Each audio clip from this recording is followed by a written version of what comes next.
नागपुरात बिबट्याचा धुमाकूळ, डाट लागून गुंगीचं अवशेष शरीरात भिनलं तरीही बिबट्याची 15 फूट उंच उडी अखेर गच्चीतून खाली पडला.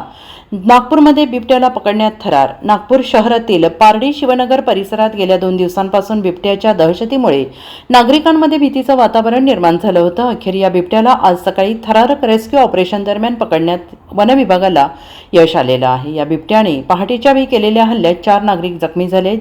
त्यांच्यावर रुग्णालयात उपचार सुरू आहेत. 2 दिवसांपूर्वी कापसी भागामध्ये बिबट्या दिसल्याची माहिती होती, पण तो सापडला नाही. आज पहाटे 5:30 ते 6च्या दरम्यान हाच बिबट्या थेट शिवनगर भागातील दाट लोकवस्ती शिरला. त्याने परिसरातील 4 निरपराध नागरिकांना जखमी केले. त्यानंतर हा बिबट्या स्वतःला लपवण्यासाठी वर्मा कुटुंबियांच्या घरामध्ये शिरला. यामुळे संपूर्ण परिसरात खळबळ उडाली. तसेच नागरिकांमध्ये प्रचंड घबराट पसरली आणि या घटनेची माहिती मिळताच वन विभागाचे रेस्क्यू पथक, वैद्यकीय तज्ज्ञ आणि पोलिसांचा मोठा फौजफाटा तातडीनं घटनास्थळी दाखल झाला.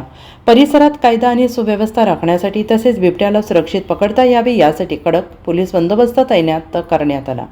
बिबट्याला पाहण्यासाठी आलेल्या बघणाऱ्यांची मोठी गर्दी झाली होती आणि ही गर्दी नियंत्रणात आणणे हे पोलिसांसाठी मोठे आव्हान होते, कारण गर्दीमुळे होणाऱ्या आवाजाने बिबट्या बिथरण्याची आणि रेस्क्यू ऑपरेशनमध्ये अडथळा येण्याची शक्यता होती. वन विभागाने परिस्थितीचे गांभीर्य लक्षात घेऊन ऑपरेशन बिबट्या सुरू केले.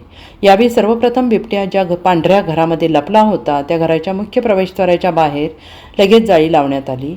बिबट्याला निसटण्याची संधी मिळू नये यासाठी अत्यंत महत्त्वाचे पाऊल होते. त्यानंतर रेस्क्यू टीमने वैद्यकीय तज्ज्ञांच्या मार्गदर्शनाखाली बिबट्याला बेशुद्ध करण्यासाठी लागणारे डार्ट आणि विशेष बंदुकीची तयारी केली.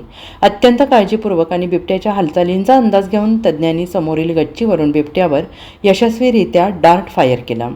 हा डार्ट लागताच बिबट्या कळवळला. त्याने स्वतःच्या बचावासाठी गच्चीवरून चढून पळण्याचा प्रयत्न केला, मात्र त्याचा हा प्रयत्न फसला. त्या डार्टमध्ये असलेल्या औषधाच्या प्रभावाने बिबट्या काही वेळातच शांत झाला. तो बेशुद्ध झाला. बिबट्या पूर्णपणे बेशुद्ध झाल्यानंतर वन विभागाच्या एका कर्मचाऱ्याने त्याच्यावर मोठी जाळी टाकली. त्यानंतर एक चादर टाकत त्याला गुंडाळून सुरक्षितपणे रेस्क्यू व्हॅनमध्ये हलवण्यात आले. या संपूर्ण बचाव कार्यादरम्यान स्थानिक नागरिकांनी वन विभागाच्या पथकाला उशिरा मदत मिळाल्याने संताप व्यक्त केला होता.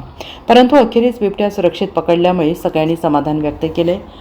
सध्या पकडलेल्या बिबट्याला पुढील वैद्यकीय तपासणी आणि निगा राखण्यासाठी सुरक्षित स्थळी नेण्यात आलेला आहे. Bureau report, SBN Marathi, Nagpur.